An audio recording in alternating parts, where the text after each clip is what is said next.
Good evening বন্ধুরা, Rumpa's healthy food চ্যানেলে সব দিনের মতো আজও সবাইকে স্বাগত। আজ আমি আপনাদের জন্য বানিয়েছি দেশি মুরগির পাতলা ঝোলের রেসিপি। তার জন্য আমি 1 কিলো মাংস নিয়ে চলে এসেছি, আর ওটা ভালো করে ধুয়ে নিয়েছি। এখন ম্যারিনেট করে নেব। ম্যারিনেট করার জন্য দিয়ে দেব পরিমাণ মতো লবণ, হলুদ, আর দিয়ে দেব ধনে জিরে পাউডার, আর দিয়ে দেব আদা রসুন paste, Kashmiri red chilli powder, কুচানো পেঁয়াজ, আর 100 গ্রামের মতো আমি টক দই নিয়েছি 1 কিলো চিকেনের জন্য, তো ওটাও দিয়ে দিলাম। দিয়ে আমি ভালো করে মেখে নিয়ে তারপর সর্ষের তেল দেব। দিয়ে মেখে আমি আধা ঘন্টা রেখে দেব। এটা দিয়েও মেখে নিলাম। মাখার পরে তারপরে দিলাম সর্ষের তেল। সর্ষের তেলটা দিয়েও ভালো করে আমি মেখে নিচ্ছি। নিয়ে আধা ঘন্টা আমি রেস্টে রেখে দেবো। আধ ঘন্টার মতো রেখে দিলাম ঢেকে। আর এখন একটি কড়াই বসিয়ে দিলাম, আর ওই কড়াইয়ের মধ্যে আমি কিছুটা আলু দেব চিকেনের জন্য, তো ওটা ভেজে নিচ্ছি। তো ওর মধ্যে দিয়ে দেব পরিমাণ মতো হলুদ আর লবণ, দিয়ে এটা ভেজে আমি লাল লাল করে ভেজে তুলে নিচ্ছি। আর আমি ইন্ডাকশানে মুরগিটা ঝোল বানাবো, তার জন্য ইন্ডাকশানে কড়াই বসিয়ে দিলাম, আর পরিমাণ মতো সর্ষের তেল দিয়ে দিলাম। খুব কম পরিমাণেই দিলাম দেখুন। আর ফোড়নে দিয়ে দিলাম এলাচ, লবঙ্গ, দারচিনি, তেজপাতা, লঙ্কা। এখন ওর উপর থেকে দিয়ে দেব কুচিয়ে রাখা পেঁয়াজ।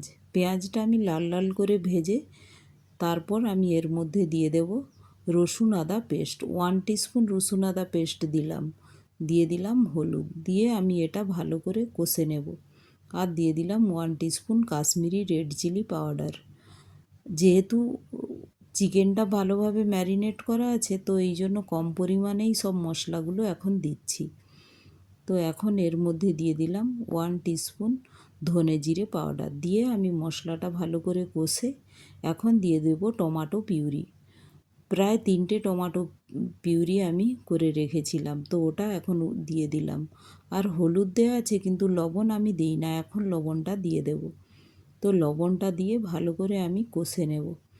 আর এই মশলাটা কষতে সময় লাগে, চিকেনটা কষা পর্যন্ত সময়টা একটু বেশি লাগে, কারণ এটা ধীরে ধীরে আঁচে করতে হয়। তো এটা হয়ে গেলে আর বেশি সময় লাগে না। তো এইভাবে ঢেকে ঢেকে আমি মশলাটা কষে নিচ্ছি, যাতে ফ্লেভারটা খুব ভালো থাকে, স্ট্রং থাকে। তার জন্য ঢেকে আপনারা যদি মশলাটা কষেন দেখবেন ফ্লেভারটা খুব ভালো থাকে। তো মশলাটা আমার কষা হয়ে গিয়েছে। এখন ম্যারিনেট করা যে দেশি মুরগিটা আছে ওটা ঢেলে দিলাম। ভালো করে ঢেলে আমি এটা মশলার সাথে ভালো করে নেড়ে নিয়ে এটা একটু ঢেকে ঢেকে আমি কষে নেব। যেহেতু এটা দেশি চিকেন, তো এতে একটু সময়ও বেশি লাগে। এইভাবে আর একটু যদি এতে কাঁচা পেঁপে দেওয়া যায় তো তাড়াতাড়ি হয়ে যায়। তো এইভাবে দেখুন 2-3 বার আমি ঢেকে ঢেকে কষে নিলাম। এটা কষা হয়ে প্রায় চিকেনটা যখন দেখব কষা কষা হয়ে এসেছে, তখন ওর মধ্যে আমি কাঁচা পেঁপে রেখেছি ওটা দিয়ে দেবো। এখন এর মধ্যে দিয়ে দিলাম চিকেন মশলা। চিকেন মশলা দিয়ে আমি ভালো করে এটা নাড়াচাড়া করে নিচ্ছি। আর এটা যখনই আপনি একটু ঢেকে ঢেকে করবেন, এটা যদি পোলট্রি হতো তো অনেক জল বেরোতো। যেহেতু দেশি চিকেন, তো দেখুন চিকেন থেকে বেশি জল বেরোয় না। তো এটা ঢেকে ঢেকে আমি ভালো করে দেখুন কষে নিচ্ছি।